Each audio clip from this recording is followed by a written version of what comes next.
What's up, Warriors fans, and welcome to Warriors Latest. As always, I am your host, Max Arizin.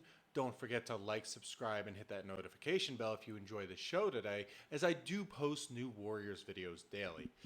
Now, at long last, the Warriors have given in to Jonathan Kuminga because they re-engaged with the Kings on the trade offer that they made, which was that 2030 protected pick and Malik Monk. Now, as I look at it, that's just the complete admission of defeat. And that's basically admission by Joe Lacob and Mike Dunleavy that they overplayed their hand. And let's be honest, we knew they did this entire summer. I've been talking about it all summer. It's been the hot topic for the Warriors all summer. I guarantee that was on every single player on the Warriors' mind the entire summer. What's going on? And now we're finally going to get a resolution because this whole thing has been exhausting. I mean, he's coming off like a good year, but he didn't play a lot.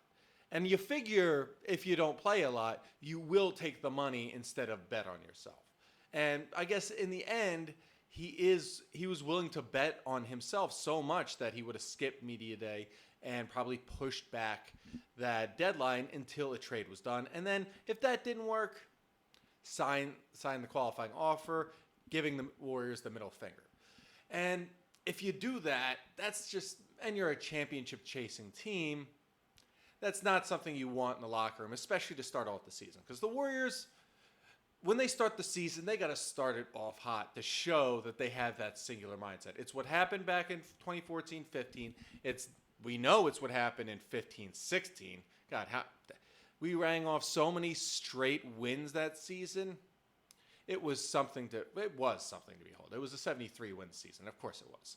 But that goes to show how important those hot starts are.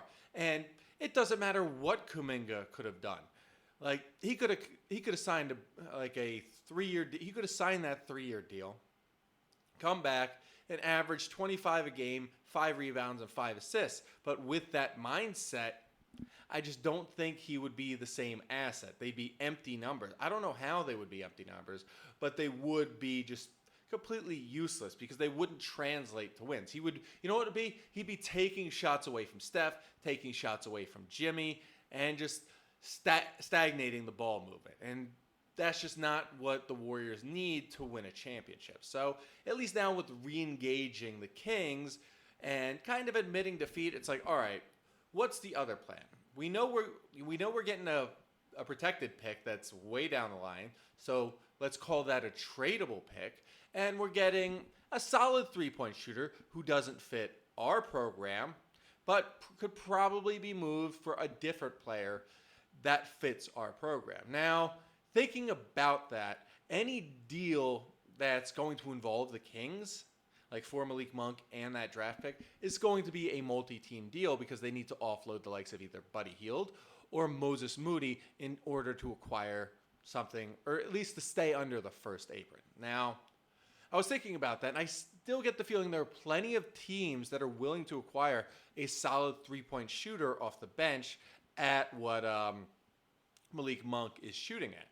Now, there are also plenty of teams that want to move away from the players that they have. Maybe just they're good players, but they aren't the right fit on their team, and so on and so forth. And to think about it, you could bring up the Bulls, Kevin Huerter, as I love to talk about, Nikolai Vucevic. Jovic's on the Heat. So I always get the Nikolai's confused, whether it be Joker, whether it be Jovic, or Vucevic. And they're all from different countries, too. How about that? But they'll probably offload him to for a more manageable contract and see what they can do. I could definitely see the Bulls doing it just because it offers more, team control over a player at a good price as the cap continues to rise. And they still have a ton of guys that are going to be free agents next year.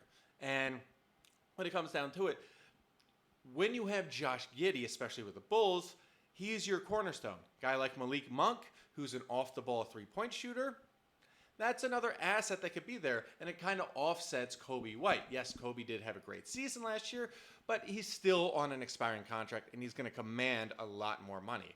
And for the Bulls, that's not the kind of player you want to bring back because he fills up the stat sheet in terms of points, but those points really don't result in wins. So I could definitely see a lot of different pieces being moved, especially with the Bulls as well as the Kings, because I feel that both those assets, even if the trade may be increased a little bit, both of those assets are just, they're going to other teams. They, like the draft pick, it's great compensation, but you're in win now mode, and it's better to get, I guess, higher end pieces, because I feel like a protected first round pick that I would say 75% is going to convey based off the way the Kings are going.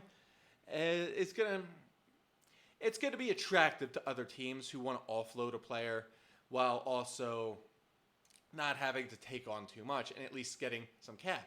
Because I feel like the Warriors could turn that first round pick into at least additional second round picks. Maybe even flip it over to the Suns for a player or two, and like say Nick Richards in exchange for a couple of guys off the bench, and you've got another 7-footer right there. Or they flip it over to somewhere else. It doesn't really matter. The point is, it's a tradable contract, or excuse me, a tradable pick, and it's going to attract teams that want to trade for it. So I'm happy about that.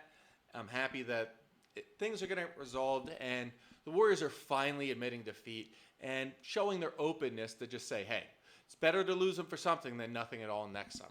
Now, that being said, the holiday starts Monday, and that holiday is Media Day.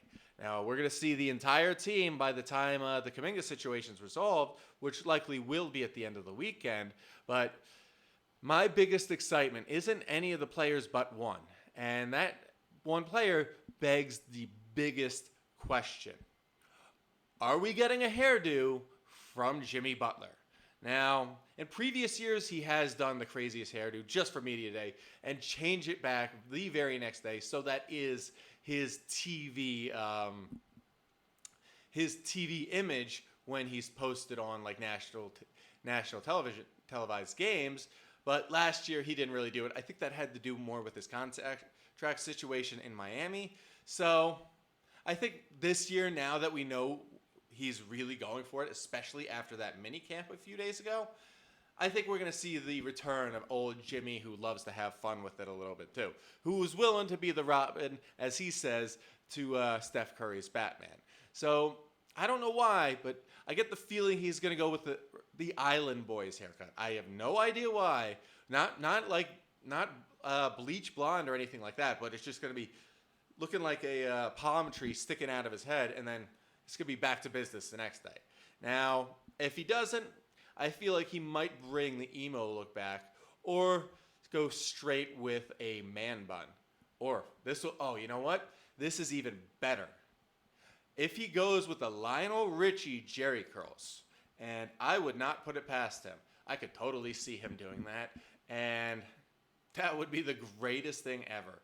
I mean, you can't top that. As he once said during Media Day back in Miami, this is his Halloween, and I honestly hope he celebrates, because man, is that going to be funny.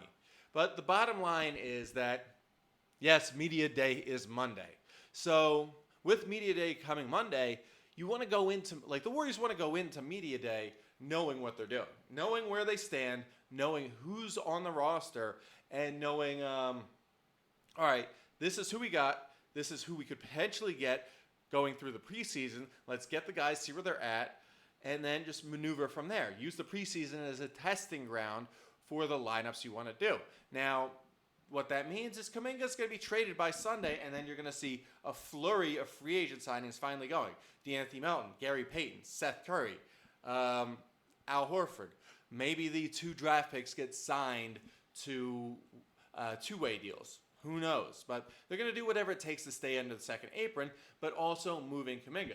You never know. They might have Nikolai Vucevic by Monday. You never know. They might have Kevin Huerter, Nick Richards, Royce O'Neal maybe. Some draft picks. They might even bring in Kelly Oubre back on that trade exception that I've spoken about in previous videos. They may bring back some guys, probably not on Media Day, but they'll bring back some guys in exchange for the other trade exception that they have. And you know what? That's okay. They have a full roster, and they'll make a serious effort to make the team a lot deeper compared to where it was last year, where you're only rotating 8 or 9 guys, and instead you want the rotation to be 9 or 10 or even to 11 some games. So that's what I see happening on Sunday at the very latest. But 100%, I already know Jonathan Kuminga is on his way out the door. The only question is, what are the Warriors going to get back in exchange for Malik Monk and that draft picks? Because I doubt they are going to keep either of them. Now, that's all we have today for Warriors Latest. As always, if you enjoyed the show, like, subscribe, and hit that notification bell. And if you have ideas or even just pictures off the internet of hairstyles you hope that Jimmy comes to Media Day in, feel free to comment below, because we all need a great laugh going into this weekend after the stress we dealt with all summer. And as always, go Dubs.